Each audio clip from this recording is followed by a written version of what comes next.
Doctor মহারূপ Arup Biswas রবীন্দ্রনাথের অন্যান্য আমাদের কলেজের সদস্যগণ আছেন, অন্যান্য সকল নেতৃবৃন্দ আছেন, নির্দেশক থেকে শুরু করে আমাদের প্রাক্তন উপপ্রধান নিশিকান্ত বিশ্বাস সহ সকল নেতৃবৃন্দ, আমাদের নিমতলা বাজারের নেতা বিক্রেতা সহ পথচলতি সকলকে আমাদের প্রতিনিয়ত বুঝতে পারছেন। এই বৈষম্য চক্রান্তের বিরুদ্ধে একটা আন্দোলন। আসামে কিন্তু বাংলা ভাষী নেই, আসামে কিন্তু বাংলাদেশ থেকে আসা বাঙালি নেই। আসামে শুধুমাত্র বিহারে 65 লক্ষ বাদ দিলে সেই বিহারের মধ্যে শুধুমাত্র বাংলা ভাষী বা মুসলিমদের বাদ দেওয়ার চেষ্টা করেননি। এটা দিনের আলোর মতো পরিষ্কার। যখন গোটা ভারতবর্ষের বিরোধী দলগুলো একজোট হয়ে, ইন্ডিয়া জোট একজোট হয়ে তারা আন্দোলন করছে, এই আন্দোলনের প্রথম যে ভোটার লিস্টে যে দলদের কথা, ভোটার লিস্টে যে কাশ্মীর কথা প্রথম যদি কেউ বলে থাকেন তার নাম তৃণমূল কংগ্রেস, প্রথম যদি কেউ বলে থাকেন তার নাম মমতা বন্দ্যোপাধ্যায়, তার নাম অভিষেক বন্দ্যোপাধ্যায়। মহারাষ্ট্রের নির্বাচনে নাম চুক্তি করে নির্বাচনের আগে কয়েক লক্ষ নির্বাচনে বিজেপি ভোট সিট পেয়েছিল। একদিকে নীতিশ কুমার, একদিকে চন্দ্রবাবু নাইডু দুটো গ্যাস বগলে নিয়ে নরেন্দ্র মোদী মন্ত্রিসভা চালাচ্ছে। বিহারের বুকে যদি ওদের ক্ষতিগ্রস্ত হয়, ধস নামবে এটা নিশ্চিত। এটা বিভিন্ন মহল থেকে শোনা যাচ্ছে।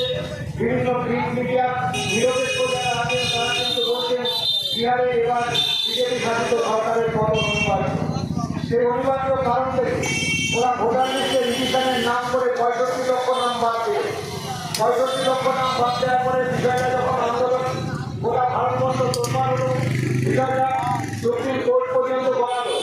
ওরা বলছে 11টা নদী দেখাতে হবে, 11টা নদীর মধ্যে আধার কার্ড নেই, পাসপোর্ট আছে এবং 1986 সালে তাদের শরীর আছে।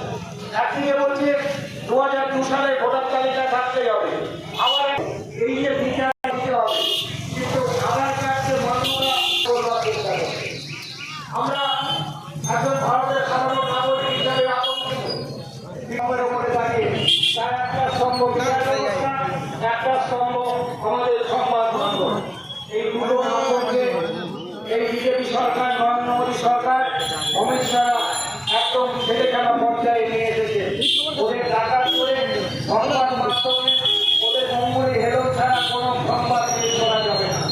2021 সালের নির্বাচনে আপনারা দেখেছেন, 21 সালের নির্বাচনে যখন বিভিন্ন মিডিয়া যখন কোনো ফলাফল ঘোষণা করেছিল নির্বাচনের আগে, তাই আমরা ধিক্কার জানাই। বিচার ব্যবস্থা নিশ্চয়তার বাইরে নয়। স্বাধীনতার পরে বিচার ব্যবস্থার বিরুদ্ধে এই প্রথম আমল উঠছে, এই প্রথম মানুষ প্রশ্ন করছে, এই প্রথম বিচার ব্যবস্থাকে রাজনৈতিক উদ্দেশ্য প্রণোদিতভাবে ব্যবহার করা হচ্ছে। এটা কিন্তু সাধারণ মানুষের কাছে আজ জলের মতো পরিষ্কার হয়ে গেছে। আমরা দেখেছি আমাদের পশ্চিমবঙ্গে হাইকোর্টের একজন আইনজীবী অভিজিৎ গঙ্গোপাধ্যায়, তিনি যখন রাজ্যসভার সাংসদ হয়ে গেলেন, বিজেপির সমর্থনে সাংসদ হয়ে গেলেন।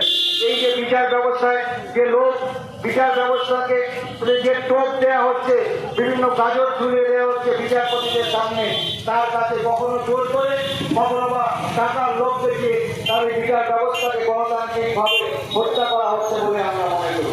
এই সুপ্রিম কোর্ট যখন রায় দিল যে আধার কার্ডকে মান্যতা দিতে হবে, সেই আধার কার্ডকে মান্যতা দেওয়ার ক্ষেত্রে আমরা দেখছি গড়িমসি করছে।